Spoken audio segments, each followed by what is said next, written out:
I closed on this building on November 1st of 2021, and we're finally set up and operating. Let's check it out.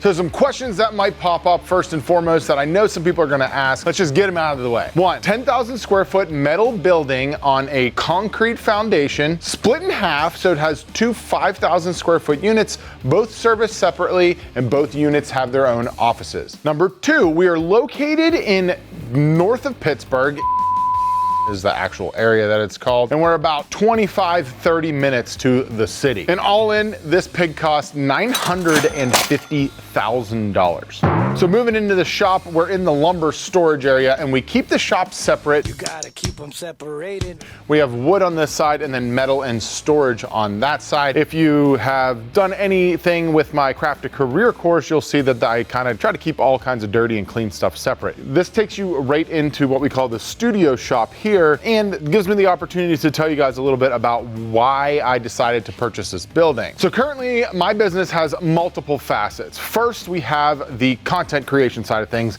that all of yins are familiar with, and that's what you see behind me. That's the wood shop, that's me in front of the camera, that's us building things for YouTube, and me being an influencer, you could call it. The wood shop also shares responsibility with my custom furniture company, which is called Metal and Wood Custom Furniture, and is managed mostly by Jordan now. Jordan also brings to the table the opportunity to run Miss Piggy as a profitable service for others as well as for our business. And if you watch the content, you're familiar with our 16-foot by 6-foot Avid CNC with like I think it's an 8.5 horsepower spindle on her right now. We do a lot of flattening for other people. We do CNC milling for ourselves, signage, all kinds of stuff there. So that's one aspect of the custom or serviceable side of the business. Rolling into the shop is where you start to see a lot of the tools that go into both custom side and me being a clown in front of the camera for yins guys. We've got our 5 horsepower industrial saw stop as the heart of the shop here. And I think I talked about this in the tour when I bought the shop and brought you guys along.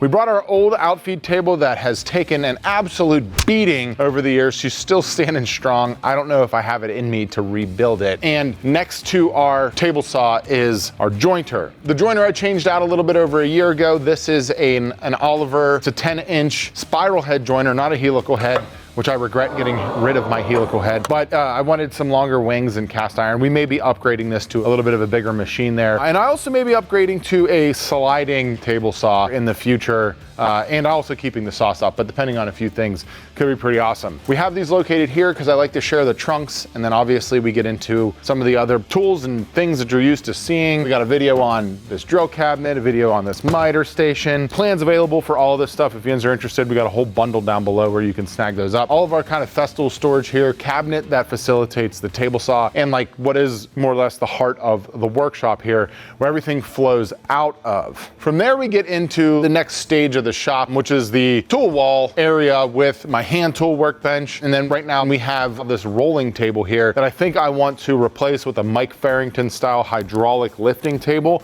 That will live here permanently. We really like the workflow of having a big work surface in and around a lot of the tools that you can see here that go against the wall. We've got a bandsaw, shaper, and both the spindle sander and the edge sander all hard lined in against this wall and kind of out of the way, with a little sharpening station behind us for the stuff that needs sharpened. More or less, my workshop and our workflow here is to facilitate content first. This is probably not the most efficient way to set up your shop if you're looking to just produce custom furniture, but for me, I try to make it look good for you guys because you're more important than my efficiency. But as we continue to roll around here, this area is dead right now, but we have a drop ready to go in for hopefully what's going to be a wide belt sander over in this area, which will give us 50 feet across. We'll get, easily 15 feet on both sides for in-feed and out-feed.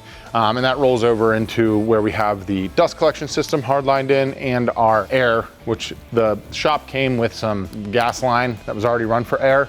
So we just tied into it. That's why this just literally sits in like the middle of the room. Don't love it, but make do with what you got. And then as you come around You'll see here in the center, we have our big resawing bandsaw and our planer, and then our, right now, which is our drum sander, and this is on wheels. So we float this around and pull one of the hoses off of this when we do need to use this. And that's like pretty much the heart of the content side of the business when it comes to woodworking and the woodworking side of my custom furniture business. Now, we run into a lot of bottlenecks and hiccups here because we have to be able to produce custom work while making content, and building and working in a wood shop makes a lot of noise.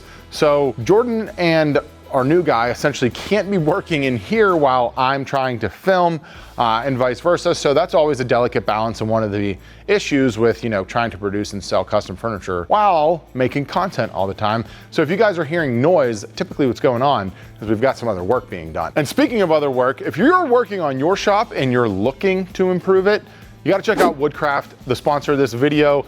Almost all the tools you can see in this general area, I got from Woodcraft. They've been supporting the channel for a long time and they are awesome. I know our local store here, we're good friends with a lot of the people that work there, especially the manager. And it's a lot of fun to just go in, say what's up, hang out, get the feel for what's going on in the store. And they have stores all across the United States and a killer website. So if you're looking to step up your woodworking or you want to get into building out your own shop of something like this, definitely check out Woodcraft. So in order to be able to process things faster and quicker, which entail makes money, a couple of the upgrades that I'm looking to make here in the shop are, like I said, potentially a sliding table saw here. And then what we would do is flip the saw stop, put it on the other side so they would run onto the same table. That way we can still have the same sort of workflow, but we have two saws. One's gonna facilitate something a little bit different than the other. Not really quite sure on that yet. If you would to do something like that, let me know how you go about it. As we move back into like the storage area here, we just moved our lev rack, which stores a lot of like the consumables and random things that we were grabbing for all the time, a little bit closer to the main shop in order to free up this space here, which is holding bunk desk because we can't fit it in the office. She's just a storage shelf now. But plans being to get a like a JLB 12-foot clamping rack that is a lot better for larger scale glue ups and some of the stuff that we've been growing into working with. I do love, you know, all the parallel and bar and Bessie clamps and all the stuff that we have, but some of those bigger glue ups require bigger things to glue them up, and they're a little bit faster and more efficient. So I think about putting one right here. We'll see how that kind of facilitates, but you guys might be seeing that in the content a little more here moving forward. Now, if we flip it around, we've got, unfortunately have an 8-foot wide door here, which is very difficult to get sheets through because it's exactly 8 feet wide. But this gives us an opportunity to then drive directly into the metal shop and the storage side of the business. So if you guys are following along, you're probably familiar with the third arm of the business that we're moving into, which is the sawmill. Not only to facilitate the work that we do in the custom side of the business, but also facilitate you guys, the local community, and people who are looking to save their damn trees. Hundreds of thousands of trees go to mulch and go to firewood every year that are taken off of urban sites. And kind of like Matt Cremona's doing out in Minneapolis, or excuse me, out in Minnesota, giving good use and good purpose back to those trees, that's kind of what the sawmill is. So the intent with this side is for storage for slabs. Right now, I've got probably 30 or 40 walnut slabs in here that were slabbed and dried from another mill before I had mine, and then we've got a bunch of other crap laying over here. Sam's photo wall, a couple pieces of finished furniture that are ready to go out to clients. This side of the shop has been much more of like a flowing adaptation of how I like to do things, which actually gives me tons of anxiety. But it's kind of how it is when you're getting up and started. I know it's been 8 months, but we are still in like build out mode. Behind me here, you can see we've got the Epoxy Emporium, AKA Sam's bedroom. Can't show you what's in there right now, but it's a temperature controlled environment that we pour epoxy in. And then we also are planning on probably putting in a garage door here so we can drive the forklift in and out. If you are building out a bigger shop, something you definitely want to consider in all ways is how you're going to be moving your materials around. And for us, everything we do in this shop emphasizes being able to roll carts or drive a forklift around so we're not breaking our backs with these epoxy tables. Everyone forgets wood's heavy and epoxy's heavy, and then you put them together, you get double the heavies, which means double the bacchiotomies, and we don't want that. So flip it around and you can now see We've got the metal shop as you guys are used to seeing it when we are doing metalwork. Everything comes in here. This is wide open for a reason, but we've got our 4x4 Torchmade 440 from Lincoln, which is awesome. It makes it really nice. We can burn out parts really fast, and we have the door right there to bring the materials in. We're not having to like haul them all the way to the back of the shop. A lot of people like to tuck those in a back corner. We like to make ours a piece of art, put it up front. Then we flow in. All of our welders and everything kind of live up here with our current welding table set up. And then we built this kind of like, I don't know, generic workflow over here. I just picked up a new bandsaw for metal here. This is from Bailey Industrial. And then we have to adapt our like chopping station to that. We built the wall on the back of the rack for the metal. If you guys remember that video. And this workflow is working great for us right now. I'm trying to get a second welding table in, and that'll live probably up front, and we'll pull the smaller one in the back. That'll give us an opportunity to have bigger things being worked on as well as other things being worked on. Right now, we don't have anything in the metal shop because it just all went to powder coating last week. Don't really have a home for our box and pan brake and a couple other things quite yet, but we're working on it. Like I said, this is kind of a flow over here. Now we get into like some of the plans for the future, right? I talked about having lumber and slabs, and that's exactly what's kind of already started to go on. Here we've got a stack of wood that a client literally had cut, and we picked it up and we're building some furniture with it. And then some tools that aren't getting used that are stuffed in the back corner. If you are in Pittsburgh or you're in the market, that bandsaw there is for sale. Make me an offer. But a lot of this stuff is like we were using it, needed somewhere to put it back here. All of our like chainsaws and stuff. I hate that they sit there, but we don't have a better solution right now. So we're open to any ideas you guys have for some cool projects there. My kayaks aren't getting used very much right now because I got my hands in too many damn things, and business is all consuming. That and my baby. And then we kind of float around, and you can see we've got storage. This is like deep storage. This will be changing and moving in the future. I think I want to put a kiln in over near this area so we have in-feed and out-feed kind of tucked away. I don't know. Does anyone want to give me a kiln? I think it would be really cool to see if we could facilitate that. And I also want to put a spray booth for finish against this back wall at some point. So I don't know what the hell we're going to do with it. And that's kind of why I titled this video, you know, a gamble. You want to have a plan when you get into something of this scale. And I obviously have a very rough, loose plan, but a plan nonetheless.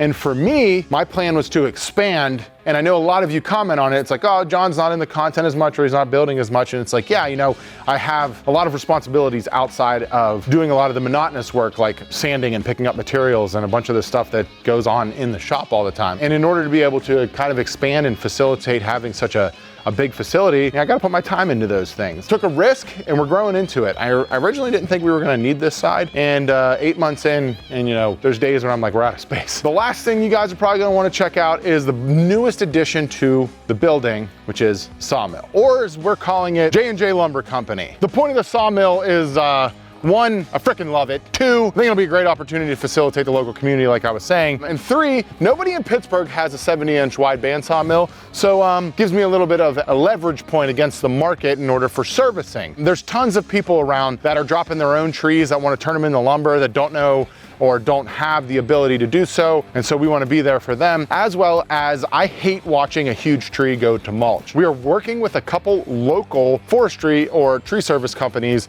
that when they're pulling urban logs out, instead of taking them to the dump or wherever they go, they give me a call first and we work it out to either pick it up or they drop it off. And that's what most of the trees you see here are. We already got started on sawing some of them, which if you haven't seen, there's some content out there already. We'll put it, ping it, it'll be right here for you to watch. But the sawmill can cut up to 70 inches and 24 feet long-ish, which should give us an opportunity to do some awesome stuff. For the most part, it was something that when I bought the building, I knew I kind of would want to use it for expansion and being able to do cool stuff. And I think the first thing we want to do is put a deck out here so when people visit, they can have somewhere to sit and watch, or I can sit there and barbecue and yell at the guys. Maybe put a shipping container bar or something on it. I don't know. If you like that idea, leave a comment down below or tell me what you would do with this space right here with that view behind it. And if you want to see more shenanigans in the shop, check out this playlist right here.